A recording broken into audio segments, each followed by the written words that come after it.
Welcome dear rockets. आज हम देखने वाले हैं ज़ॉम्बी मास्करेड। मूवी की शुरुआत में हम एक फैक्ट्री को देखते हैं जहां पर एक लेडी वर्कर प्रोडक्शन का काम कर रही है। फिर ये औरत अपने घर के लिए रवाना होती है। इसी के साथ हम एक आदमी को देखते हैं जो कार चलाते हुए फोन पर बात कर रहा है, लेकिन वो जिस एरिया में है वहाँ पर नेटवर्क की प्रॉब्लम होती है। फिर ये लेडी वर्कर घर आने के बाद खाना बनाती है और अपने बूढ़े बाप को खिलाती है। जब वो बर्तन धो रही होती है तो उसे बाहर से कुछ आवाजें आती है। बाहर जाने पर वो देखती है कि बादलों से काले रंग का पानी टपक रहा है। इधर वो आदमी अपने दोस्त माइक को वॉइस मैसेज सेंड करता है कि मैं 5 मिनट में शहर पहुंचने वाला हूं और बाद में तुम्हें स्टेबल फोन लाइन से कॉल करूंगा। अब ये लेडी वर्कर एक ज़ॉम्बी में ट्रांसफॉर्म हो चुकी है। शहर पहुंचते ही वो आदमी देखता है कि उसके सामने पूरी सड़क ज़ॉम्बी से भरी पड़ी है। इन ज़ॉम्बीज की शक्ल को देखकर ये आदमी बहुत डर जाता है। तभी उस लेडी वर्कर का ज़ॉम्बी इस आदमी का मुंह फाड़ देती है और इस तरह ये पूरा शहर ज़ॉम्बी एपोकलिप्स का शिकार बन जाता है। फिर अगले सीन में हम CIA के जनरल को देखते हैं जो अमेरिका के सेक्रेटरी को जैन स्टोन के बारे में बताता है, जिसकी उम्र 35 साल है और गवर्नमेंट से इसको मेडल भी मिले हैं।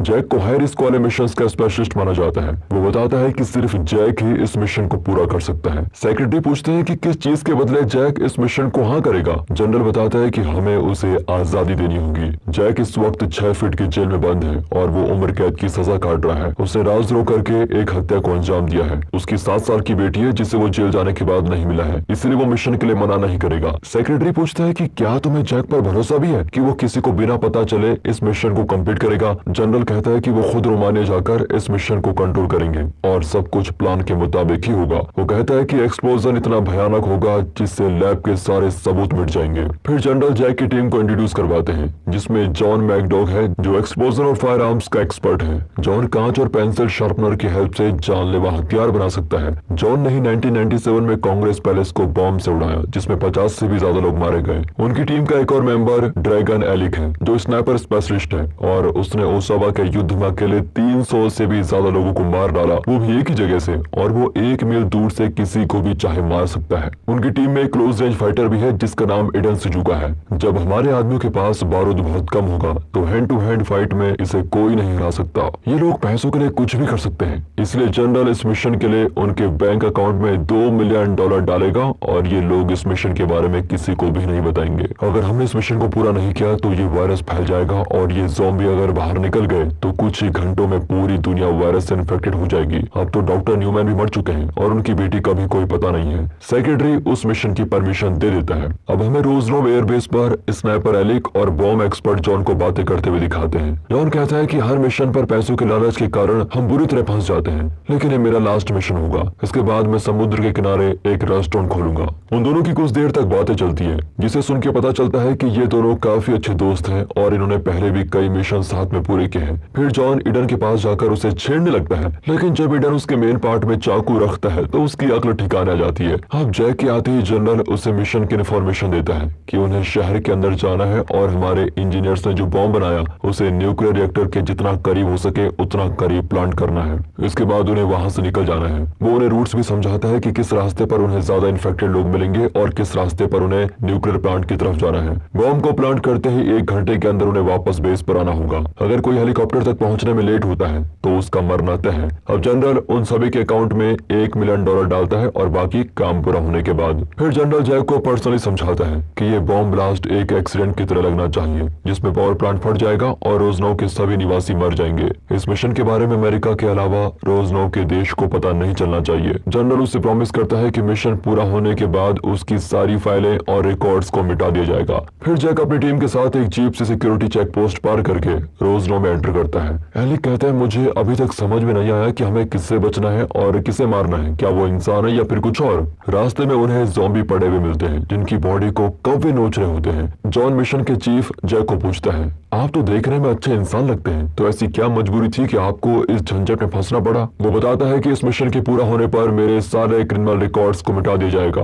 और अब ये न्यूक्लियर पावर प्लांट पर पहुंच जाते हैं। जॉन कहता है कि इस जगह कुछ तो गड़बड़ है, यहाँ तो पिन ड्रॉप साइलेंस है। जैक उसे गेट खोलने के लिए एक्सप्लोजिव्स यूज करने का ऑर्डर देता है। तभी जॉन को मरे हुए सिक्योरिटी के पास दरवाजे का कार्ड मिलता है जिससे वो दरवाजा ओपन करता है और कहता है बॉम्ब को आखिरी समय तक बचाना ही परफेक्ट बॉम्बर का प्लान होता है। इसके बाद सभी अंदर जाते हैं। उधर बेस पर जनरल कार्टर को यूएस प्रेसिडेंट कहता है कि इस बार ये मिशन फेल नहीं होना चाहिए। यहाँ प्लांट पर दिखाते हैं तो जैक एलेक को अपनी पोजीशन लेने और हर चीज पर नजर रखने के लिए कहता है। फिर वो जॉन को बॉम्ब प्लांट करने के लिए कहता है और खुद ईडन के साथ पेट्रोलिंग करने लगता है। यहाँ एलेक अपनी पोजीशन को लेता है और जॉन बॉम्ब के ब्रीफ केस को ओपन करता है। उसको पता चलता है कि ये बॉम्ब इस गाड़ी से अटैच्ड है, इसलिए वो जैक को बुलाकर बताता है कि हमें तो फंसाया गया है। जनरल कार्टर ने इस बॉम्ब को गाड़ी के चेसिस और इंजन के साथ वेल्ड किया है। अगर हमने इसके साथ कुछ भी किया तो टाइमर शुरू हो जाएगा। अब इन्हें यहाँ से बचकर निकलने के लिए किसी दूसरी गाड़ी की तलाश करनी होगी, इसलिए वो आसपास के गोदाम में गाड़ियों की तलाश करने लगते हैं। उधर जनरल कार्टर को सैटेलाइट की हेल्प से पता चलता है कि न्यूक्लियर पावर प्लांट की तरफ कुछ ज़ॉम्बीज बढ़ रहे हैं, लेकिन वो उन्हें ये बात नहीं बताता।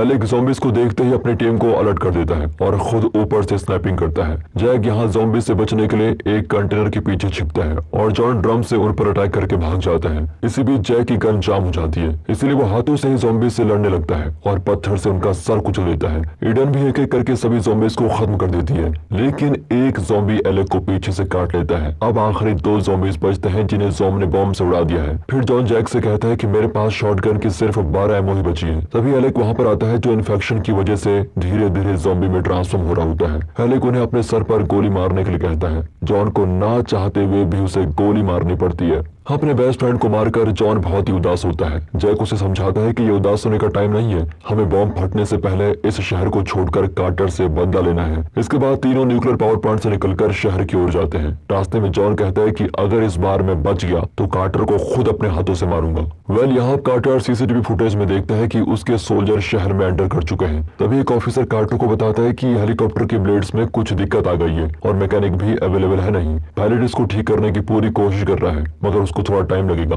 इससे हमें कार्टर का प्लान पता चलता है, जिसमें वो इन तीनों को मारने के लिए वहीं छोड़कर खुद प्लेन से जाने वाला था। इधर आगे चलने पर उन्हें गाड़ी मिलती है। इस गाड़ी का ड्राइवर पास ही में मरा पड़ा हुआ है। फिर तीनों गाड़ी से निकलते हैं। जैक बताता है कि आगे हमें इतने ज़ॉम्बीज मिलेंगे कि उनके सामने हमारी गोली बारूद भी कम पड़ जाएंगे। ईडन कहती है मुझे तो गोली की जरूरत है ही नहीं। शहर के अंदर उन्हें एक सड़क पर बहुत सारे ज़ॉम्बीज मिलते हैं, जिनको ये तीनों अपनी गन से मार रहे होते हैं। जाते समय ईडन जॉन को लकड़ी का टुकड़ा देती है, जिससे जॉन चलती गाड़ी से एक छोटी ज़ॉम्बी लड़की का सिर उड़ा देता है। फिर वह रोजनॉक के पुलिस स्टेशन पर बंदूकें और गोलियां लेने जाते हैं। वहाँ भी उन्हें कुछ ज़ॉम्बीज मिलते हैं, जिनसे बचते हुए वो जल्दी से दरवाजा बंद कर देते हैं। तीनों अलग अलग जगह गोलियां ढूंढते हैं। जैक को कुछ गोलियां मिलती हैं और उसे जेल में बंद एक लड़की भी मिलती है, जो डॉक्टर इन न्यूमैन की बेटी समांथा न्यूमैन है। डॉक्टर न्यूमैन यूएस आर्मी के लिए प्रोजेक्ट काई पर काम कर रहे थे और उन्होंने ही बायोलॉजिकल वेपन बनाया था। जैक उसे फ्री करता है, तभी जॉन और ईडन भी वहाँ पर आ जाते हैं। समांथा के पूछने पर जॉन बताता है कि हम बुरी तरह फंस चुके हैं। जान बचाने के लिए हमें यहाँ से 300 मील दूर जाना होगा,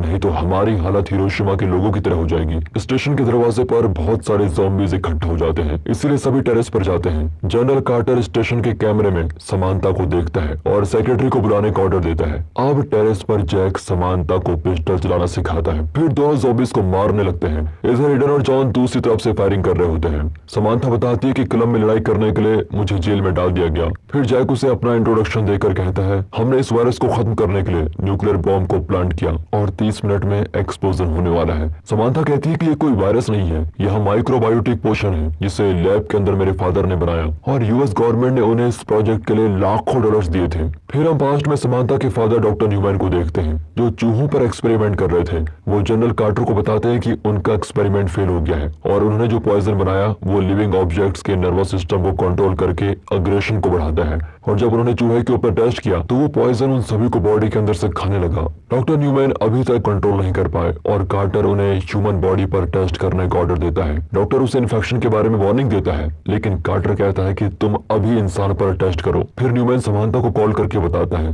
कि ये लोग मेरी रिसर्च को गलत तरीके से इस्तेमाल करने वाले हैं और वो समांथा को देश छोड़कर भागने के लिए कहता है। अब प्रेजेंट टाइमलाइन में समांथा जैक को कहती है मेरे पिता ने इस रिसर्च को रोकने की पूरी कोशिश की, लेकिन तब तक बहुत देर हो चुकी थी। इसलिए उन्होंने एक वैक्सीन बनाई जिसे उन्होंने उस टेस्टेड आदमी को और मुझे इंजेक्ट किया। इसलिए ज़ॉम्बी ज़ॉम्बीज़ के काटने से मुझे कुछ नहीं हुआ। समांथा को लगता है कि उसके पिता अब भी जिंदा है। जैक उसे कहता है कि कार्टर ने तुम्हारे पिता को मार दिया। फिर जॉन बॉम्ब को नीचे गिराता है जिसके चारों ओर सभी ज़ॉम्बीज़ इकट्ठा हो गए थे। मौका मिलते ही सभी गाड़ी से निकल जाते हैं और वो ज़ॉम्बी बॉम्ब में फट जाते हैं। रास्ते में दरवाजा खोलने के लिए जॉन बॉम्ब को प्लांट करता है, तभी बहुत सारे ज़ॉम्बीज़ उन पर अटैक कर देते हैं और ये जैसे तैसे करके वहां से निकलते हैं। अब हमें जैक की स्टोरी भी पता चलती है कि उसने एक लड़की के साथ छेड़छाड़ करने वाले अपने 3 साथियों को मार डाला। आगे जाने पर जब वो फ्यूल भरने के लिए रुकते हैं तो वहां भी ज़ॉम्बीज़ आ जाते हैं। वहां एक वैन में डग आकर इन सभी को बचाता है और इन्हें शॉप के अंदर लेकर आता है। डग उसे बताता है कि मैं यहाँ अपनी वाइफ क्लेयर और उसके कुत्ते के साथ घूमने के लिए आया था। अब न्यूक्लियर बॉम्ब के बारे में सुनते ही डग का दिमाग खराब हो जाता है।